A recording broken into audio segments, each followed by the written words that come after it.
ನಮಸ್ತೆ ವೀಕ್ಷಕರೇ, ಗಣೇಶ ಪೂಜೆ ವಿಶೇಷ ಕಾರ್ಯಕ್ರಮಕ್ಕೆ ಸ್ವಾಗತ. ನಾನು ಪ್ರಗತಿ ಜೈರಾಮ್. ನಿಮ್ಮೆಲ್ಲರಿಗೂ ಗೌರಿ ಗಣೇಶ ಹಬ್ಬದ ಶುಭಾಶಯಗಳು. ವೀಕ್ಷಕರೇ, ಇವತ್ತು ನಮ್ಮ ಜೊತೆ ನಮ್ಮ ಸ್ಟುಡಿಯೋದಲ್ಲೇ ಗಣೇಶ ಹಬ್ಬವನ್ನ ಸೆಲೆಬ್ರೇಟ್ ಮಾಡೋದಕ್ಕೆ ಬೇರೆ ಯಾರು ಬಂದಿದ್ದಾರೆ ಅಂತ ನೋಡ್ತಾ ಇದ್ದೀರಾ ಅನ್ಸುತ್ತೆ. ಯಾರು ಬಂದಿದ್ದಾರೆ ಅಂದರೆ ಗುಲ್ಟು ಸಿನಿಮಾ ಮೂಲಕ ಸಾಕಷ್ಟು ಖ್ಯಾತಿಯನ್ನ ಪಡೆದಿರುವಂತಹ, ಜೊತೆಗೆ ಈಗ ಕ್ಷೇತ್ರಪತಿ ಮೂಲಕ ಭಾರಿ ಸುದ್ದಿ ಸದ್ದು ಮಾಡ್ತಾ ಇರುವಂತಹ ನಟರಾಗಿರುವಂತಹ ನವೀನ್ ಶಂಕರ್ ಅವರು ನಮ್ಮ ಜೊತೆ ಇದ್ದಾರೆ. ಬನ್ನಿ ಅವರನ್ನ ಕಾರ್ಯಕ್ರಮಕ್ಕೆ ವೆಲ್ಕಮ್ ಮಾಡೋಣ. ನವೀನ್ ಶಂಕರ್ ಅವರೇ, ಕಾರ್ಯಕ್ರಮಕ್ಕೆ ಸ್ವಾಗತ. ನಮಸ್ಕಾರ. ಅದು ಗಣೇಶ ಹಬ್ಬದ ದಿನ ನಮ್ಮ ಸ್ಟುಡಿಯೋಗೆ ಬಂದು ನಮ್ಮ ಜೊತೆ ಆಚರಣೆ ಮಾಡ್ತಾ ಇದ್ದೀರಾ, ತುಂಬಾ ಖುಷಿ ಆಗ್ತಾ ಇದೆ. ನಂಗೂ ಬಹಳ ಖುಷಿ ಆಗುತ್ತೆ. ಇದ್ರ ಬಗ್ಗೆ ನಾನು ಮಾತನಾಡ್ತೀನಿ, ಹೇಗೆ ನೀವು ಹಬ್ಬ ಸೆಲೆಬ್ರೇಟ್ ಮಾಡ್ತೀರಾ ಅನ್ನೋದ್ರ ಬಗ್ಗೆ ಕುತೂಹಲ ಇದೆ ನಮಗೆ, ಹಾಗಾಗಿ ಅದ್ರ ಬಗ್ಗೆ ಕೇಳಿ ಪಡೆದುಕೊಳ್ತೀನಿ ಮಾಹಿತಿಯನ್ನ. ಇನ್ನು ವೀಕ್ಷಕರೇ, ನೀವು ಬೆಳಗ್ಗೆ ತಾನೇ ನೋಡಿದ್ರಿ ಗೌರಿ ಹಬ್ಬವನ್ನ ಯಾವ ರೀತಿ ಆಚರಣೆ ಮಾಡಬೇಕು ಮನೆಯಲ್ಲಿ, ಅದರ ಹಿನ್ನೆಲೆ ಏನು ಅನ್ನೋದ್ರ ಬಗ್ಗೆ. ಹಾಗಾದ್ರೆ ಎರಡೂ ಹಬ್ಬಗಳು ಒಟ್ಟಿಗೆ ಬಂದಿದೆ, ಅಂದ್ರೆ ಗೌರಿ ಗಣೇಶ ಹಬ್ಬ. ಹಾಗಾಗಿ ಗಣೇಶ ಹಬ್ಬವನ್ನ ಯಾವ ರೀತಿ ಆಚರಣೆ ಮಾಡಬೇಕಾಗತ್ತೆ, ಅದರ ಹಿನ್ನೆಲೆ ಏನು, ವಿಶೇಷತೆ ಏನು, ಇದ್ರ ಬಗ್ಗೆ ಸಂಪೂರ್ಣವಾದಂತಹ ಮಾಹಿತಿಯನ್ನು ತಿಳಿಸ್ಕೊಡೋದಕ್ಕೆ ನಮ್ಮ ಜೊತೆ ಇದ್ದಾರೆ ಶ್ರೀಕಂಠ ಶಾಸ್ತ್ರಿಗಳು. ಬನ್ನಿ ಅವರನ್ನ ಕಾರ್ಯಕ್ರಮಕ್ಕೆ ವೆಲ್ಕಮ್ ಮಾಡೋಣ. ಶಾಸ್ತ್ರಿಗಳ, ಕಾರ್ಯಕ್ರಮಕ್ಕೆ ಸ್ವಾಗತ. ನಿಮಗೂ ಸಹ ಗೌರಿ ಗಣೇಶ ಹಬ್ಬದ ಶುಭಾಶಯಗಳು. ನಮಸ್ಕಾರಗಳು. ನವೀನ್ ಅವರೇ, ಕ್ಷೇತ್ರಪತಿ ಸಿನಿಮಾ ತುಂಬಾ ಅದ್ಭುತವಾಗಿ ಮೂಡಿ ಬಂದಿರುವಂಥದ್ದು. ಉತ್ತರ ಕರ್ನಾಟಕದ ರೈತರ ಕಷ್ಟ ಹೇಗಿದೆ, ಅವ್ರು ಯಾವ ರೀತಿ ಕಷ್ಟಪಡ್ತಾ ಇದ್ದಾರೆ, ಅದನ್ನ ಪ್ರಶ್ನೆ ಮಾಡೋರು ಖಂಡಿತವಾಗ್ಲೂ ಬೇಕೇ ಬೇಕು ಅನ್ನೋದನ್ನ ಸಿನಿಮಾ ಹೇಳ್ತಾ ಬರುತ್ತೆ. ಹೇಗನ್ನಿಸ್ತಾ ಇದೆ ಆ ಸಿನಿಮಾದ ಬಗ್ಗೆ, ನಿಮ್ಮ ಒಪಿನಿಯನ್ ಏನು? ಜೊತೆಗೆ ನೀವು ಅಂದುಕೊಂಡಂತಹ ಸಕ್ಸಸ್ ಸಿಕ್ಕಿದೆಯಾ ಆ ಸಿನಿಮಾಗೆ? ಹಾಂ, ಟು ಸರ್ಟನ್ ಎಕ್ಸ್ಟೆಂಟ್ ಅಂತ ಹೇಳ್ಬೋದು. ಅಂದ್ರೆ ನಾವು ಪಿಕ್ಚರ್ ಮಾಡೋ ಒಂದು ಯಾವುದೂ ನಾವು ಪ್ರೀ ಡಿಸೈಡ್ ಮಾಡೋಕ್ಕಾಗೋದಿಲ್ಲ, ಅಂದರೆ ಇದು ಯಾವ ಮಟ್ಟದ ಸಕ್ಸಸ್ಫುಲ್ ಪಿಕ್ಚರ್ ಆಕೈತೆ ಅಂತಂದು. ಬಟ್ ಸಿನಿಮಾನ ಹೇಳುವಂಥ ವಿಷಯಗಳನ್ನ ಹಿಂಗೆ ಹೇಳಬೇಕು, ಒಂದು ಒಳ್ಳೆ ಸಿನಿಮಾ ಮಾಡೋದಂತೂ ನಮ್ಮ ಕೈಗಿರ್ತಿತ್ತಲ್ಲ, ಸೊ ಅದು ಭಾಳ ಖುಷಿ ಕೊಡ್ತು.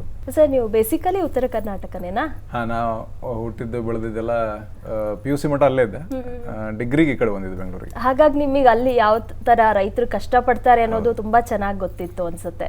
ಹಾಂ, ಮೇಜರ್ಲಿ ನಾವು ಸಿನಿಮಾ ಇದನ್ನ ಸಬ್ಜೆಕ್ಟ್ ತಗೋಬೇಕಂತ ಅನ್ಕೊಂಡಿದ್ದನು ಎರಡೇ ವಿಷಯ. ಅಂದರೆ ಒಂದು ರೀಜನಲ್ ಫ್ಯಾಕ್ಟರ್, ನಮ್ಮ ಭಾಷಾ ಸೊಗಡು ಮತ್ತು ಸಾಂಸ್ಕೃತಿಕ ನೆಲೆಗಟ್ಟೆ ಇರ್ತೈತಲ್ಲ, ಅದರಿಂದ ಕತೆ ಹೇಳಬೇಕು ಅಂತಂದು ಒಂದು. ಆ್ಯಂಡ್ ಆ ನೆಲದ ಸಮಸ್ಯೆಗಳಲ್ಲಿದ್ದಂಥ ನಾವು ನಮ್ಮ ದೋಸ್ತರಾಗೂ ಭಾಳ ಜನ ಒಕ್ಕಲ್ತನ ಮಾಡೋರು ಇದ್ರು. ಈಗ ನಮ್ಮ ಫ್ಯಾಮಿಲಿದು ನಮ್ಮದು ಹೊಲ ಅದು ಒಕ್ಕಲ್ತನ ನಡೀತೈತಿ ಮನೆಗೆ. ಸೊ ನಾವು ಸಣ್ಣರಿದ್ದಾಗಿಂದ ನೋಡ್ಕೊತ ಬಂದಿದ್ವಲ್ಲ, ಇಷ್ಟು ದೊಡ್ಡವರಾದ್ರೂ ಮತ್ತೆ ವಾಪಸ್ ಸೇಮ್ ಪ್ರಾಬ್ಲಮ್ಸ್ನೇ ಫೇಸ್ ಮಾಡ್ಕೋತ ಇದ್ರಲ್ಲ. ಸೊ ಅದನ್ನು ಎಲ್ಲರೂ ಹೇಳಬೇಕಂತ ಭಾಳ ಆಸೆ ಇತ್ತು. ಥ್ರೂ ದಿಸ್ ನಮ್ಮ ಕಡೆಯಿಂದನೂ ಒಂದು ಸಣ್ಣ ರೈಸಿಂಗ್ ದ ವಾಯ್ಸ್ ಥರ ಇದು. ಈಗ ಗಣೇಶ ಹಬ್ಬಕ್ಕೆ ನಮ್ಮ ಜೊತೆ ಬಂದಿದ್ದೀರಾ, ನೀವು ಭಾಗಿಯಾಗಿದ್ದೀರಾ. ಸೊ ನೀವು ಹೇಗೆ ಸೆಲೆಬ್ರೇಟ್ ಮಾಡ್ತಾ ಇದ್ರಿ? ನೀವು ಕಾಲೇಜ್ ಡೇಸ್ ಅಲ್ಲಿ ಇರ್ಬೋದು, ಈಗ ನೋಡ್ತಾ ಇರ್ತೀವಿ ವಿನಾಯಕ ಗೆಳೆಯರ ಬಳಗ ಇರ್ಬೋದು, ವಿನಾಯಕ ಗೆಳೆಯರ ಸ್ನೇಹಿತರ ಬಳಗ ಅಂತ ಸಾಕಷ್ಟು ಬಳಗಗಳು ಹುಟ್ಕೊಂಡ್ ಬಿಡುತ್ತೆ ಗಣೇಶನ ಹಬ್ಬ ಬಂದ ತಕ್ಷಣ.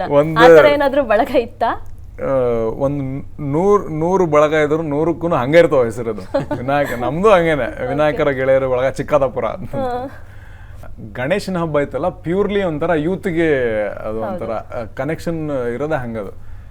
ನಾವು ಸಣ್ಣರಿದ್ದಾಗ ಏನು ಮಾಡ್ತಿದ್ವಿ ಅಂದರೆ, ದೊಡ್ಡವರೆಲ್ಲರೂ ಗಣಪತಿ ಇಡೋರಲ್ಲ, ಈ ಮನೆಗೆ ಸೆಲೆಬ್ರೇಷನ್ಗಿಂತ ನಮ್ಮ ಊರಾಗ ಹೆಂಗಿರ್ತಾವ ಅಂತಂದ್ರೆ, ಒಂದಿಷ್ಟು ಮನೆಗೆ ಇಡ್ತಾರ, ಮೇಜರ್ಲಿ ಪಬ್ಲಿಕ್ ಎಲ್ಲ ಸೇರ್ಕೊಂಡು ಇಡುವಂಥ ಗಣಪ, ಬೀದಿ ಗಣಪ. ಹಾಂ, ಬೀದಿ ಗಣಪ. ನಾವು ಹೆಂಗೆ ಕರಿತೀವಿ ಅಂದ ಊರಾಗ ದೈದ್ ಗಣಪ ಅಂತ ಕರಿತೀವಿ.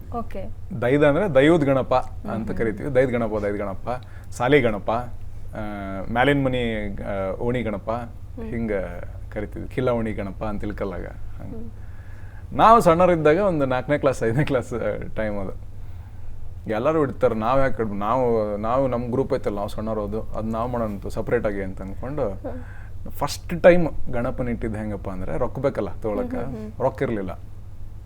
ಅರೇಂಜ್ಮೆಂಟು ಡೆಕೋರೇಷನ್ಗೆಲ್ಲ ಸ್ವಲ್ಪ ರೊಕ್ಕ ಇದ್ವು. ಮೂರ್ತಿ ತರಕ್ಕೆ ಇವಾಗೇನು ಆರ್ಗ್ಯಾನಿಕ್ ಅಂತ ಕರಿತೀವಲ್ಲ, ನಾವು ಆ್ಯಕ್ಚುಲಿ ಫಸ್ಟ್ ಇಟ್ಟಿದ್ದೆ ಆರ್ಗ್ಯಾನಿಕ್. ನಾವೇ ಹೋಗಿ ಮಣ್ಣೆದ ನಮಸಿಗೆ ಬಸವಣ್ಣನ ಹೆಂಗೆ ಮಾಡ್ತೀವಿ ಹಂಗೆ ನಮಗೆ ತಿಳಿದಂಗೆ ನಾವು ಗಣಪತಿ ಮಾಡಿದ್ವಿ.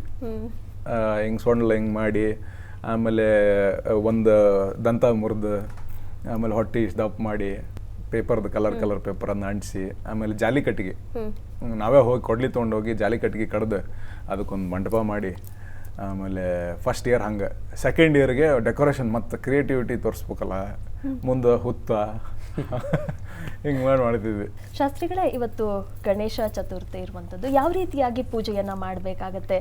ಪ್ರತಿಯೊಬ್ರು ಸಹ, ಕೆಲವೊಬ್ರು ಮನೆಯಲ್ಲಿ ಗಣೇಶನನ್ನ ಮೂರ್ತಿಯನ್ನ ಇಟ್ಟು ಪೂಜೆ ಮಾಡ್ತಾರೆ, ಕೆಲವರು ಬೇರೆ ಬೇರೆ ರೀತಿಯಲ್ಲಿ ಮಾಡ್ತಾರೆ. ನಿಜಕ್ಕೂ ಆಚರಣೆ ಹೇಗಿರ್ಬೇಕಾಗತ್ತೆ ಇವತ್ತು? ಇವತ್ತು ಗೌರಿಯೂ ಇದೆ, ಗಣಪತಿಯೂ ಇದೆ, ಎರಡು ಒಂದೇ ದಿನ ಬಂದಿರತಕ್ಕಂಥದ್ದು ಬಹಳ ಶ್ರೇಷ್ಠ. ಅಲ್ಲಿ ಶಾಸ್ತ್ರದಲ್ಲಿ ಒಂದು ಮಾತಿದೆ, ಚತುರ್ಥಿ ಗಣನಾಥಸ್ಯ ಮಾತೃವಿದ್ಧಾ ಪ್ರಶಸ್ಯತೆ ಅಂತ. ತಾಯಿ ಮಗನ ಬಾಂಧವ್ಯ ಸೂಚಿಸುವ ಹಬ್ಬ ಇದು. ಈ ದಿವಸ ಗೌರಿ ಈಗ 10 ಗಂಟೆವರೆಗೂ ಒಳಗೆ ಮಾಡಬೇಕು. ನಂತರದಲ್ಲಿ ಗಣಪತಿಯೂ ಈ ದಿವಸ ಚತುರ್ಥಿಯೂ ಬಂದಿದೆ. ನಾವು ವಿನಾಯಕ ಚೌತಿ ಅಂತಲೇ ಕರೆಯೋದು. ಚೌತಿ ಅದೊಂದು ತಿಥಿ, ದಿನವನ್ನು ಗುರುತು ಮಾಡ್ತಕ್ಕಂಥ ಪಂಚಾಂಗದ ಒಂದು ದಿನಗಣನೆಯ ಕ್ರಮ ಅದು.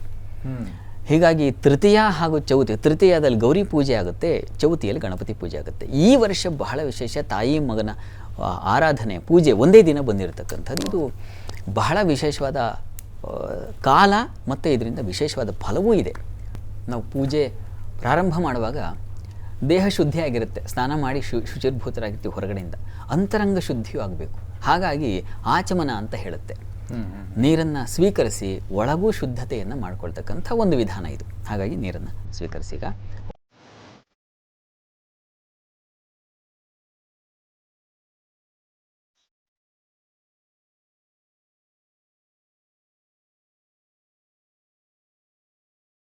ಗಣಪತಿ, ನಿನ್ನ ಪೂಜೆಯನ್ನೇ ಮಾಡ್ತಾ ಇದ್ದೀನಿ, ಯಾವುದೇ ವಿಘ್ನ ಬರದೇ ಇರಲಿ ಅಂತ ನನಗೆ ಸಂಕಲ್ಪಕ್ಕೆ ಅವಕಾಶ ಮಾಡಿಕೊಡು ಅಂತ ಪ್ರಾರ್ಥನೆ ಮಾಡೋಣ. ಓಂ ಶುಕ್ಲಾಂಬರಧರಂ ವಿಷ್ಣುಂ ಶಶಿವರ್ಣಂ ಚತುರ್ಭುಜಂ ಪ್ರಸನ್ನವದನಂ ಧ್ಯಾಯೇ ಸರ್ವವಿಘ್ನೋಪಶಾಂತಯೇ.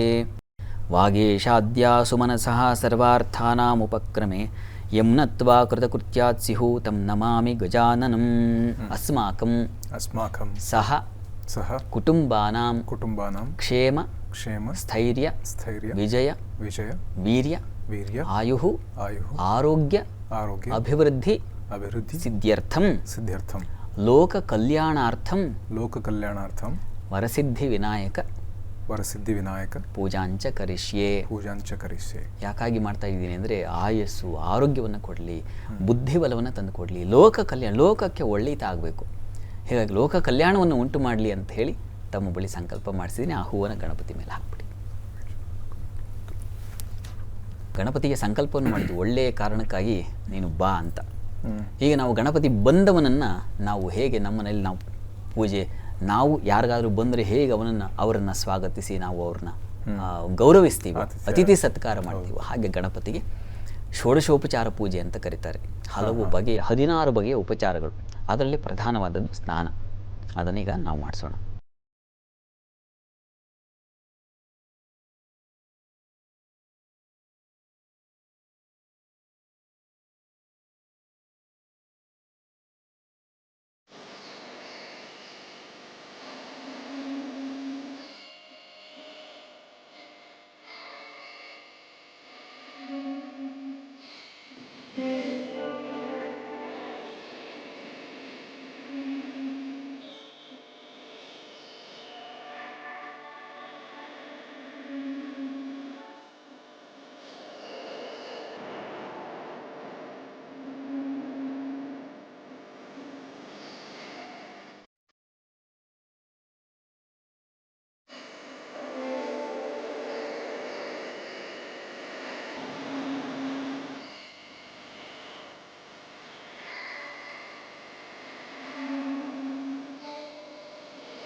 ವೀಕ್ಷಕರೇ, ಗಣೇಶ ಪೂಜೆ ವಿಶೇಷ ಕಾರ್ಯಕ್ರಮ ಮುಂದುವರಿಯುತ್ತೆ ಪುಟ್ಟದೊಂದು ವಿರಾಮದ ನಂತರ.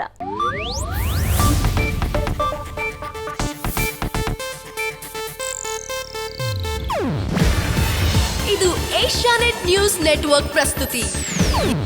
ನೀವು ನೋಡ್ತಿದ್ದೀರಾ ಏಷ್ಯಾನೆಟ್ ಸುವರ್ಣ ನ್ಯೂಸ್.